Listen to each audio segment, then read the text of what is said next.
உலகத்தின் வல்லரசு நாடான அமெரிக்காவை சேர்ந்த திரு டொனால்ட் ட்ரம்ப் 47வது அதிபராக தேர்ந்தெடுக்கப்பட்டார். நம் நாட்டு பிரதமர் மோடியின் நெருங்கிய நண்பர் அவர். நம் இந்தியர்கள் அதிகமாக அவருக்கு சப்போர்ட் செய்தார்கள். வல்லரசு உலகை ஆள வேண்டும் என்பது அவர்களது ஒரு கருத்தாகவே இருக்கிறது. சரி விடுங்க, நம்ம பழைய வரலாற்றுக்குள் ஜீசஸ் கிறிஸ்ட் பிறப்பதற்கு முன் சுமார் 2000 ஆண்டுகளுக்கு முன்பே உலகை ஆளும் வல்லரசுகள் இருந்தார்கள்.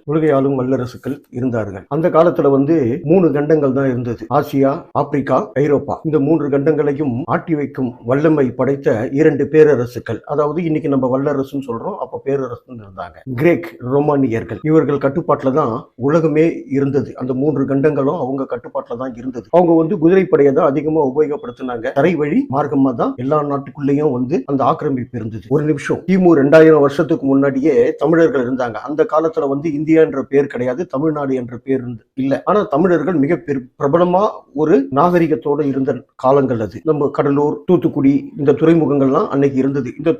இந்த துறைமுகங்கள் மூலமா தான் அவங்க ரோமானியர்களும் கிரேக்கர்களும் உள்ள வாணிபம் செய்துட்டு இருந்தாங்க. அப்போ தமிழர்களுக்கு மிக பிடிச்சமானவங்க அவங்கள நம்ம தமிழர்கள் ரோமானியர்களை மில்லேக்கர் அப்படின்னு சொல்லி தான் அழைப்பாங்க. கிரேக்கர்களை யவனர்கள் என்றுதான் அழைச்சிட்டு இருந்தாங்க. கொஞ்சம் காலம் மாறிச்சு. அதாவது கிபின்னு அந்த உலக வரலாற்றை மாற்றி அமைச்சது ஐரோப்பா. அதன் பிறகு 2 பெரிய ஒரு வல்லரசு நாடுகள் உருவானது. அந்த 2 நாடு ஸ்பெயினும் போர்ச்சுகீஸும். அவங்க மிகப்பெரிய ஒரு சாம்ராஜ்யம் செய்துட்டு இருந்தாங்க உலகத்தை.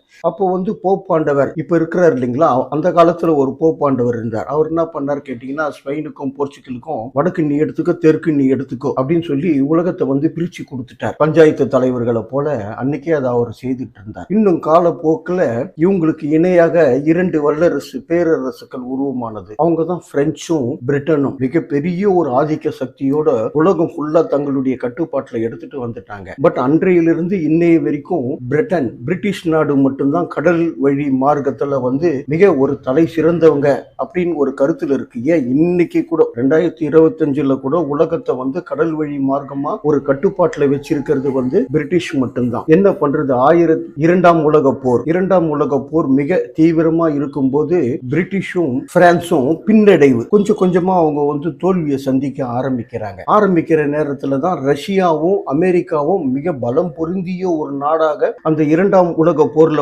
தங்களுடைய பலத்தை நிரூபிச்ச உடனே கொஞ்சம் பின்னடைவு, அவங்க 2 பேரும் பின்னாடி போயிட்டாங்க, பிரிட்டிஷும் பிரான்சும். அதுக்கப்புறம் மிகப்பெரிய ஒரு ஆதிக்க சக்தி வல்லரசு நாடாக ரஷ்யாவும் அமெரிக்காவும் உலகத்துல இன்றைய வரை அவங்க தான் முன்னணி அப்படின்ற ஒரு கோணத்துல போயிட்டு இருக்கு. 2000 வருஷம், அதாவது இப்போ 2025 நடக்குது. 2000 ஆண்டுல இருந்து உழைப்பால முன்னுக்கு வந்த சைனாவும் உலகத்துல ஒரு வல்லரசு நாடாவே இன்னைக்கு இருக்குது. அதாவது இதுவரை 2 நாடுகள் சேர்ந்துதான் உலகத்தை ஆட்சி அமைச்சிட்டு இருந்தாங்க. அதாவது அவங்களுடைய கட்டுப்பாட்டுல வச்சிட்டு இருந்தாங்க. இப்ப 3 நாடுகள் ஆயிடுச்சு. China, Russia, America. இவங்க 3 பேர் தான் மிகப்பெரிய ஒரு வல்லரசு சக்தியா இருக்குது. இன்றைய சரித்திர நிகழ்வுகளை நாம் பார்க்கும்போது இதுல ஒரு விஷயம் என்னன்னு கேட்டீங்கன்னா, அமெரிக்கா, ரஷ்யா, சைனா 3 அதிபர்களுமே நம்ம இந்தியாவை தான் ரொம்ப அவங்களுக்கு ஒரு பிரதானமான ஒரு நட்பு நாடாகவே இருக்கிற. பட் லீகல் நட்பு நாடுன்னும் போது நமக்கு ரஷ்யா தான். நமக்கு இன்னைக்கு அமெரிக்காவும் நம்ம நரேந்திர மோடி அவர்கள் தலைமையில் இருக்கிற ஆட்சிக்காக நம்ம இந்தியர்கள் தான் பெரும்பான்மையா ட்ரம்ப் அவர்களை தேர்ந்தெடுத்தாங்க. அதே மாதிரி சைனா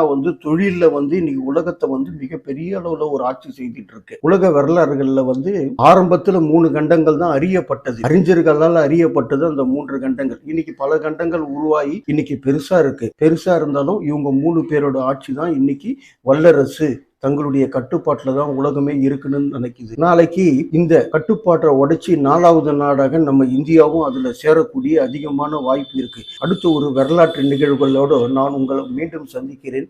நன்றி, வணக்கம்.